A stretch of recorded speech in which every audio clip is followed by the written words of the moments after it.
The following program is sponsored by The Greek, Ely's Radio Shack dealer at 570 Altman in downtown Ely, and brought to you as a public service by Georgetown Media in Ely, Nevada. Ely City Council meeting, September 23rd, 2021. What about that thing over there? But usually when they talk about lights, we won't catch it. Hello? Hello? No. I can tell you, I see what they did wrong with it.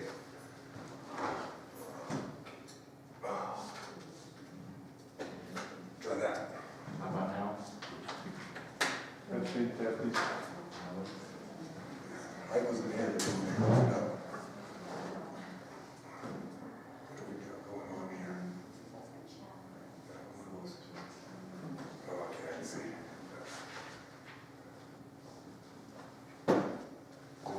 Big black box. Not turned on. Try that, Jim. Testing. Is that on? No. Oh, when did they have kids with that? That's something, they got something hanging over here. That did something. This one works. That's what Oh, that switch was off.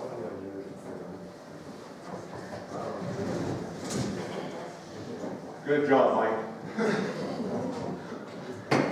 We'll call this meeting to order. We'll join me in the pledge. I pledge allegiance to the flag of the United States of America and to the republic for which it stands, one nation, under God, indivisible, with liberty and justice for all. We have an invocation from Pastor Wilson. So the word of prayer. Dear Heavenly Father, we thank you for our town of Ely and all your blessings upon it that we know and even those that you do behind the scenes. We thank you for the rain that you send. We ask, Lord, for your help with the COVID-19. Give us wisdom on how to stay healthy, help those who are sick to heal, we pray. Lord, I thank you for the mayor and the city council members and the city staff. Ask for your blessings upon them. Give them a keen thirst for justice and rightness. Lord, I pray that you give them wisdom, even though there are differing opinions on how to do things. Pray, Lord, that you give them confidence and a sense of joy in what that they are doing. Pray that you give them the ability to work together, even though they have different points of view. Pray for the agenda that is here before us today. Ask that you give them wisdom for dealing with that what they do would please you and be good for the community. We ask these things in the name of your Son, Jesus Christ. Amen. Amen. Thank you, Pastor. We'll have the roll call. Mayor Robertson. Present. Councilman Plengus is absent tonight. Councilman Carson. Here. Councilman Spear. Here. Councilman Allward. Present. Councilwoman Williams Harper. Here. City Clerk Lee. Here. City Treasurer HR Director Trask. Here. City Attorney Cahoon. Here. Public Works Supervisor Craycraft. Here. City Building Official Walker. Here. City Engineer Alber. Here. And Municipal Court Judge Mike Coster is on by Zoom. And that's all. Thank you. Thank you. With that, we'll move on to item 2, public comment. Please state your name for the record. You'll have 3 minutes.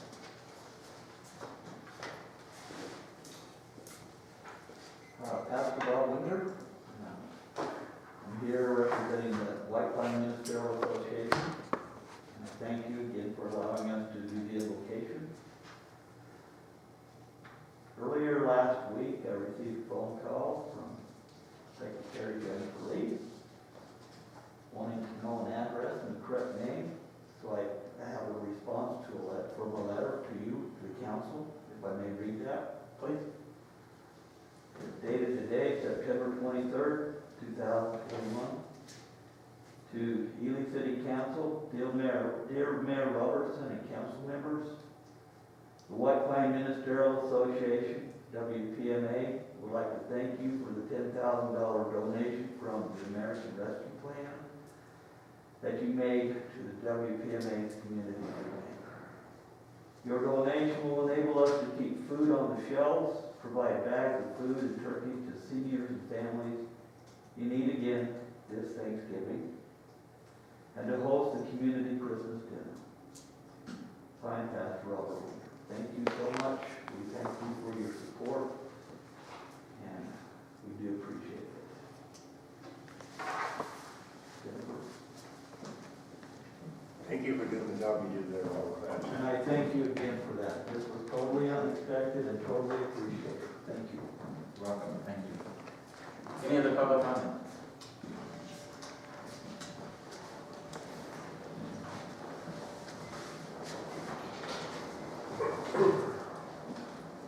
Thank you, Mr. Mayor.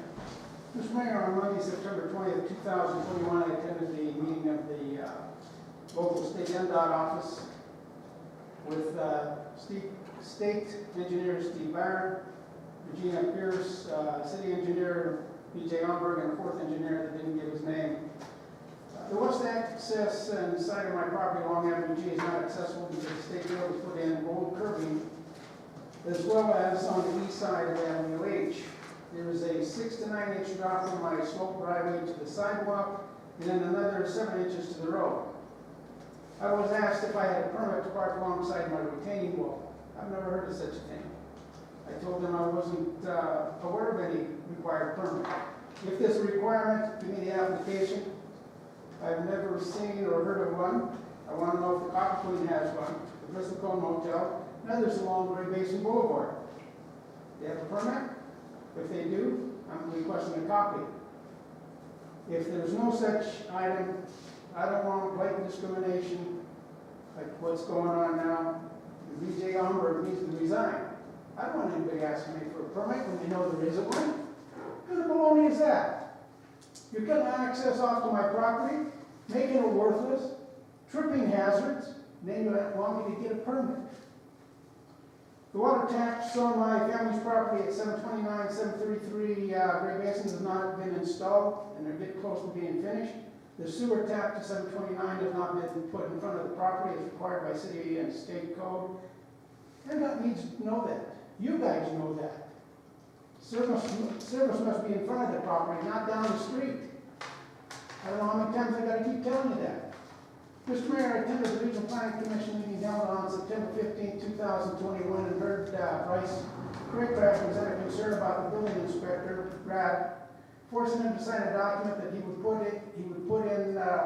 put in curb and gutter at his new home address on Stevens. If he did not sign the document, Brad said he would not give him a certificate of occupancy, which in turn would have affected the loan and possibly costing Bryce thousands of dollars for financing because it wasn't done in a timely manner. There exists a terrible double standard with your inspector, Brad. Brad made the young family build a foundation higher than anyone else in that area. There are numerous others on that same block that have installed more modular homes that do not meet the same criteria in regards to foundation height, curb and gutter requirements, and selective issuing of certificates of occupancy. On Crawford, Keith Carson and his Uncle Charlie Carson have yet to install curb and gutter. Years have lapsed. How come you gave them a certificate of occupancy? Across the street from the Thank you, George. That's 3 minutes. Mr. Mayor, you've got to start answering some of these questions. I'll be back. You didn't want the job, you should have stayed home. Thank you. Any other public comment? Hearing and seeing none, we'll close public comment. Move on to item 3. Mayor discussion for possible action, approval of agenda, including removal of agenda items. I'll entertain a motion on this. So moved. Do I have a second? Second. Motion from Councilman Howard, second from Councilman Carson. Any further discussion? All in favor? Aye. Any opposed? We'll move on to item 4, City Department reports. The fire chief is absent tonight. He's also absent tonight. Municipal Court Judge, Judge Costa, do you have anything for us?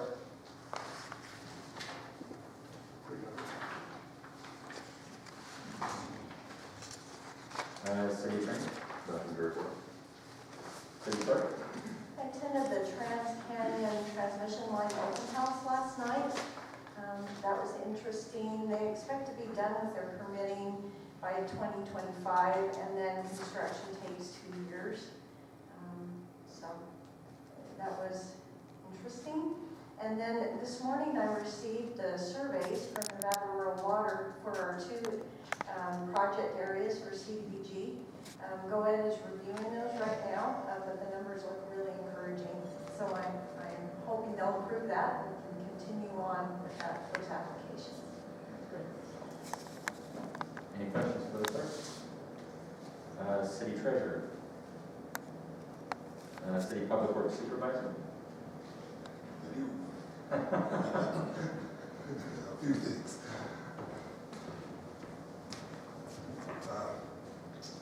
I talked to Russ with Broken Arrow Roofing today, and they will be here next week to Fantastic. start doing that. The new loader that we ordered from Wheeler should be here next week also. So, positive things. Now, we had some more vandalism at the bathrooms last week, but the cameras were perfect, so Scott's out now, and they were fabulous. Know exactly who they were. And then, I guess the big one is on September 5th, we had an incident at the landfill, and it was with Fire Chief Stewart, was able to kind of narrow it down. It looks like some stuff, a propane cylinder, or some propellant like that was put in class 3, where the compactor ran over and it ignited and burned it pretty good. We should be getting a quote from Wheeler, hopefully the next day or 2, on the cost. And we'll have costs when refurbished and new. Hopefully at the next meeting we'll get it all settled, get it going. We've got to really state to the public how important it is to put this stuff in the proper areas. That kid was pretty good. Could have been, it could have been really tragic. We will need, the safety committee will be, our safety committee will be meeting October 5th to go over ideas of how to prevent, or this kind of stuff. We're making better signage, more visual, hopefully. That's the safety committee that was, that Pool Pack asked us to put together? Yes. Okay. And unless there's any questions, that's pretty much. On the vandalism, did they have to look at any of those cameras you guys put up, or did they already know? We took the cards out Sure. and get into them, and we looked at them and they were They were able to perfect. identify them. Oh, yeah. That's great. They were really nice. Okay. Thank you. City water operator, city engineer?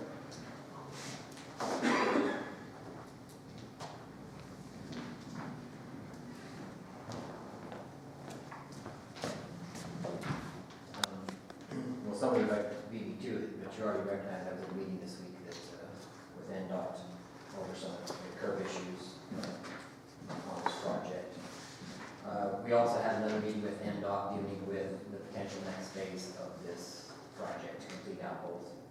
And currently what we're looking at with NDOT is not phasing in the next phase in 2 phases, but hopefully with the current situation, they'll be able to find the federal funding to complete it out there. So that's what we're kind of looking at this point in time. They recently sent us their 60% drawings of their storm drain system so that we could come back and verify that our stuff that we have pre-designed when this project was to go complete last time, making sure that everything still works. We don't have conflicts between our sewer, our storm drains, and everything else going through there. One of the things that I mentioned to them in that meeting is we have the potential, and I've had a conversation with Mike on this as well. At the middle school, we actually have our sewer actually goes underneath the middle school downtown.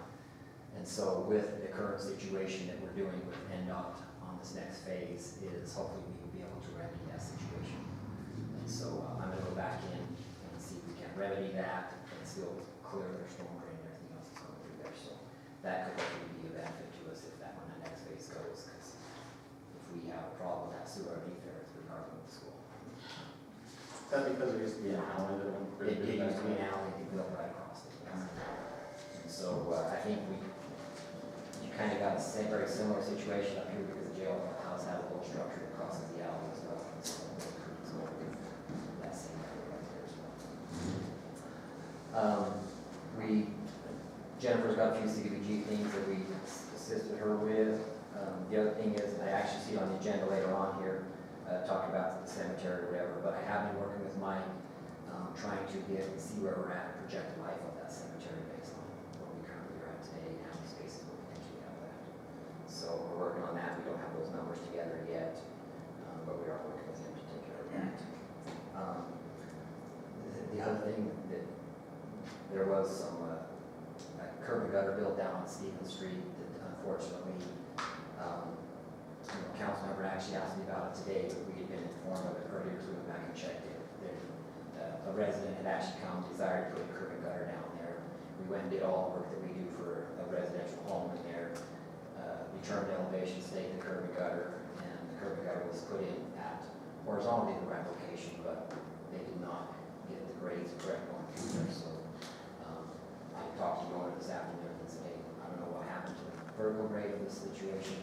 And so he was going to go back to that contractor to say, hey, we need to raise this and get it back to what is true. So this actually would create a very big difference. The whole tree is too low. So, and then the other things we did have some additional testing that did come through on the Murray Street project. They did go down to our deeper depths that we wanted to do. Those tests came back as passing as well. So I feel that things are coming together, everything's good, and we probably should release their retention at this point. Any other questions for me? All right, well, thank you guys. City building official?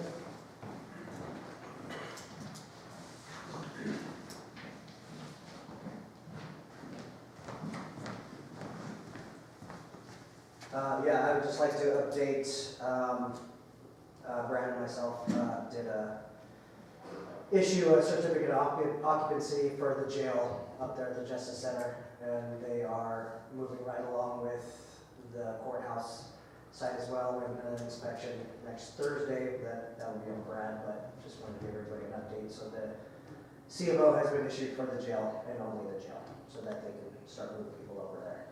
So that's all I got. Unless you guys got any questions. With that, we'll move on to item 5, reports, city council. We'll start with Councilwoman Williams-Harper. Nothing to report. Councilman Hall. Yeah, I've got one item I talked to Jennifer about. She conferred with the attorney. There's a property on Avenue G. I think it's for trying to keep deer out of the garden, but she's posted it, or that residence has posted it, danger, electric fence. Currently, we don't have a ordinance about electric fences. Does she know deer can't breathe? Well, once you got little stringers hanging down, I look at that, the deer that jump that high is gonna tangle up, probably barbecue, it's that bad. What is it? It is electric though. Well, he's got a post electric, I'm not gonna touch it. You're not gonna. It's probably not. There might be something, I think Jennifer mentioned that other municipalities have codes on that or something, but not just barbed wire. I know we have barbed wire too. So that's all I have to report. Okay. Thank you. Councilman Stewart. I don't have anything. Councilman Burke. No report. Okay. Let's see. I don't know that I had anything additional there. I did want to report to the council that we have been working with the local papers, the local graphic designer, and then the local radio stations on some vaccine awareness campaigns, all local businesses, and they've been doing a great job, and we should have a pretty detailed report next council meeting after some of that comes out and the bill goes through. So we're proceeding on there. It's not quite 5:30 yet, so we will move on to item 8, items for discussion, possible action only of the Ely City Council, the consent agenda. We've got minutes from August 31st and bills from September 7th and September 16th. We're going to motion to approve both of those. Mr. Mayor, I'd like to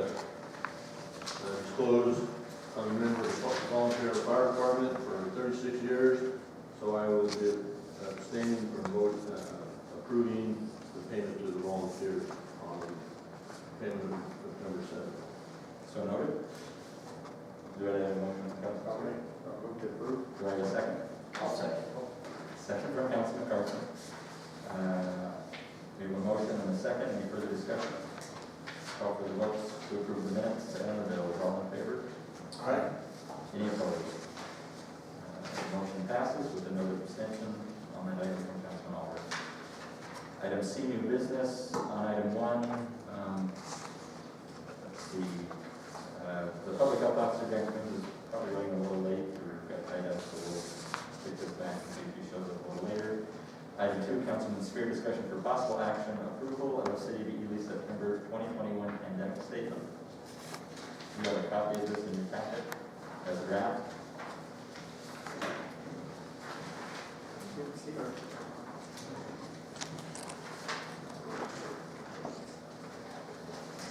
I don't discuss it.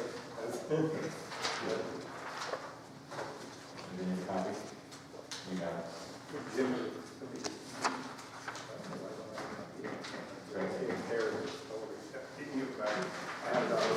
Sorry, guys. You want to read that in there? I'm happy to read it if you'd like. As William B. Ryrie Hospital CEO Matt Walker reported at the September 15, 2021 Board of Public Health meeting, that half of their medical surgical wing is filled with COVID-19 patients, that they're unable to get our patients placed in outside hospitals, and that their small staff is nearing capacity, the City of Ely understands the gravity of the current COVID-19 pandemic situation in our community. Acknowledging this, the City of Ely strongly encourages its residents to wear masks and maintain social distancing to slow the spread, to visit with their medical provider regarding getting the coronavirus vaccine, and to receive the vaccine if able. The City of Ely continues to vigorously support local vaccination efforts. It is worth noting that the statewide requirement to wear masks in public indoor settings is still in effect for all substantial or high transmission areas, which the City of Ely currently is. Please continue to stay abreast of the most current CDC guidelines, remaining attentive of the signage posted at public entities and private businesses. Please be careful, please be respectful of individuals' choices. The City of Ely will continue to work with the County Public Health Officer and the Public Health Nurse's Office in monitoring the spread of COVID-19 in our community. We encourage businesses, event planners, and individuals to continue to cooperate with these entities as we move forward. Please obey quarantine orders, stay home when sick, and get tested if you suspect you have had an exposure to COVID-19. The City of Ely's enforcement efforts will continue to be centered on education and testing. This course has allowed local health officials to isolate outbreaks and has largely spared our community the need for widespread closures. We look forward to the many fall and winter community events that are being planned. The City of Ely will be doing all it can to support these events and to keep our community healthy and safe so that these events may proceed. Anything like that?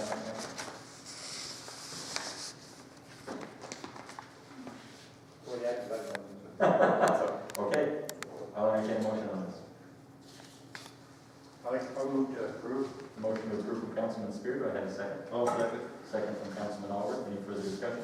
I would like to make a statement about this. You know, I'm pretty concerned about COVID, and I'm really more concerned about the false narrative we seem to continue to get from the government, because we just don't know what's really truthful. But I can tell you, with first-hand experience, part of my family has a pretty nice business in this area.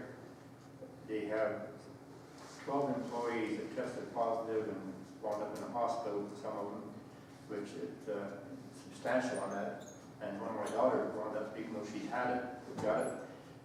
The 12 employees of my son-in-law's business actually were non-vaccinated people, all 12 of them.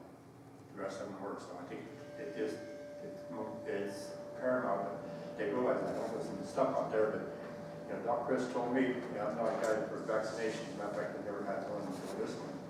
But sometimes you get vaccinated not for yourself, but protect those around you. I think that's very important. So anyway, that's all I have to add to that. Comment. I would agree with Councilman Spear. I did attend in person the County Board of Public Health last week. I'll tell you, some of the discussion there was pretty discouraging. They presented a lot of facts. CEO Matt Walker from the hospital was there and didn't try to be an alarmist, but just gave us the facts that the resources our limited resources are becoming more limited as time goes on. He said on average they had to call about 10 hospitals before they could find somewhere to place somebody, if at all. They've placed people in hospitals in Washington, Oregon, California, Idaho, Arizona, anywhere they could get to take it, and they have sent some people from the ER home who needed higher level care, they just couldn't get it to them. So I appreciate the initiative from staff and from Councilman Spear on the statement. Fully support it. So, any other discussion? I'll call for the vote. All in favor? Aye. Any opposed? Carried and so ordered. Item 3, Councilman Spear, Councilman Allard, discussion only, update on Porter Group efforts on behalf of the city of Ely. Really brief, still waiting for the Senate to get their business together. And we expected an answer on the 17th, it never happened. But unfortunately, Lieutenant Governor Kate Marshall, she resigned her position as Lieutenant Governor to take a real high position in Washington, D.C. She was a really strong, she is a strong advocate for rural Nevada. So we're hoping it's not going to hurt us. Her replacement is going to be appointed by Sisolak. So, sort of up in the wind, but according to Mr. Hubert, that associate or the recommended person may also leave and go to congressional office too. So the support for rural Nevada, we lost a big one right here. But she's also in a position that's going to help all 50 states.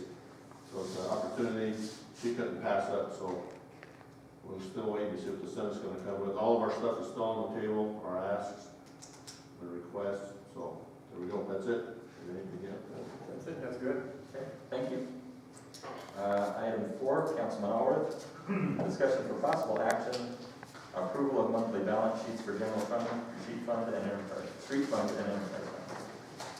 Once again, they look fine to me with the, everybody needs to understand they're doing the audit right this week. So some of these will probably change after the audit, but I'm sure the treasurer will note any changes that they do have. They look fine to me. Is there any questions on the statements? I'll entertain a motion then.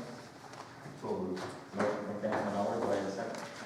Second from Councilwoman Williams Harper. Any further discussion? All in favor? Any opposed? Carried so ordered. Item 5, Council Member City Treasurer Trask, discussion for possible action. Approve Budget Committee's recommendation of American Rescue Plan expenditures to include, modify, or exclude the following: Common Wireless Area Network, one project for City of Ely facilities in the amount of $161,955. Elevate phone system in the amount of $7,300. Fully equipped ambulance for fire department, $200,000, and second Zoll auto system for fire department in the amount of $18,682.20. I would note that the ambulance should have been left till a later meeting at the request of the fire chief. So we want to take that out of the table for consideration on the week. I beat you to it. Yeah. Go for it. Oh, well, You have anything else to add? it's pretty much what we've asked for, we've discussed. Do we want to talk about the network, though? Wilson's here. Yeah, I can, Oh. I can talk about that. I actually have this for you guys to pass around. That gives you a visual, but essentially what we're proposing is a network design. In proposing better connectivity for the city of Ely, I've been doing some door knocking, going into some businesses, and kind of just talking about what some of the options are here, and it's the same thing. Reliable internet is not available right now. And that's how we started this conversation. We ended up starting the conversation with Granite Trust. They needed better connectivity over at the wastewater treatment plant. And during that discussion, we ended up discovering that you guys actually need better connectivity at multiple locations, not just at the wastewater treatment plant. This proposal will be for multiple locations. It's a WAN, a wide area network solution, so it's going to be providing you a fiber internet connection over at City Hall, right next door. It's a 100 meg internet connection. Point-to-point fiber internet connection over at the volunteer fire department, and a hybrid solution over at the wastewater